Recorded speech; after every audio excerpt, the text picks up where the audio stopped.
Jamie Fox, and this is Modern Day Fox. Hi guys, this is Jamie from Modern Day Fox. A lot of people ask me about making yogurt, so I wanted to run you through it. I always use whole milk. I have used 2% and half, but I usually use whole milk. So I fill my pot about 2/3 of the way full. That's about a little over a half gallon. Press the yogurt button and adjust to boil. You don't really have to set the sealing valve, but I always do for some reason. So when the beeper goes off, open the lid, and you should have very hot milk. Take the temperature, and your goal is to get it to 180. If it's not at 180, put it on saute and stir continuously until the heat rises to 180. When it reaches temp, take it out of the Instant Pot, and you can get it down to temperature by putting it in an ice bath. If you're in a hurry in your sink, just fill your ice with with ice and water. But I wasn't in a hurry, so I just set a timer to about 35 minutes or 30 minutes, and then I checked it when the beeper went off. I checked the temperature. We're trying to get it down to 110 degrees.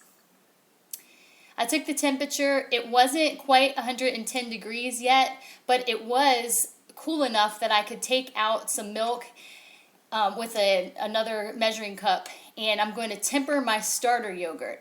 I usually use Fage, I guess that's how you say it, Fage or something like that, F-A-G-E, whole plain yogurt, and I just use a couple tablespoons and I mix it into the warm milk to temper it.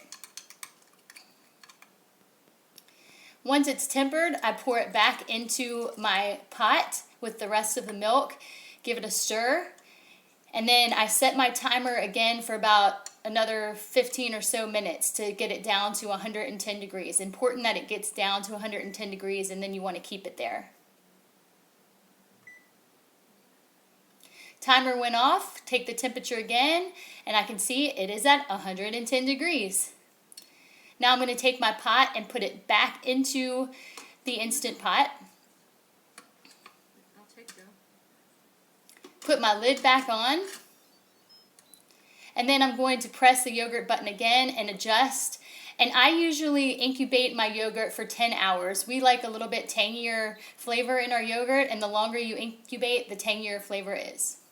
So now I'm at the next morning. I went to bed, and when I woke up, my timer had gone off. I can see that I have a solid yogurt in my pot, so that looks good, and some of the whey is rising to the top. This is one method of draining the whey. This is a nut milk bag. You put your yogurt into the milk bag. You can get these on Amazon. They're about $5, and you use them to make almond milk or cashew milk, but you can also strain your whey. It is a little bit on the messy side, as you'll see, but it works. It does the job, and you can see the whey is already coming out. And the more whey that you strain from your yogurt, the creamier it will be. Now I just tied this up to my faucet. You can come up with whatever way you want so that you can walk away and just let it hang there and drain into your bowl. You can put it in a colander even and let it soak through a colander into your bowl. Once it's to the consistency of your liking, meaning you've strained enough whey out that it's nice and creamy to however you want your yogurt to be, you take it out of the bag and put it into a Tupperware container. It's not ready to eat yet. You need to chill it for at least 4 hours if you want it to taste good. So just put it in a Tupperware, and then you have a lot of leftover whey. You can use that to make bread, or you can throw it away, whatever you want to do. You can Google online to see uses for whey. Put it in the fridge, and then in a few hours it'll be chilled and ready to eat.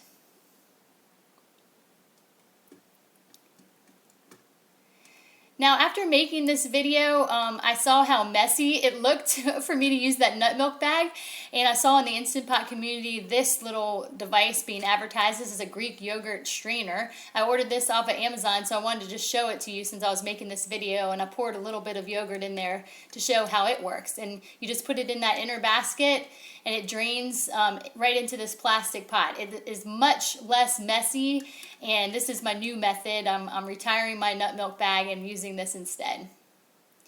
And this is a whole batch that I did in that Greek yogurt strainer, and you can see it's really creamy.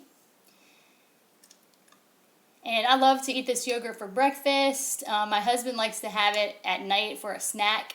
And I usually top it with Kelly's apples, which is a recipe that you can find on my blog, moderndayfox.com.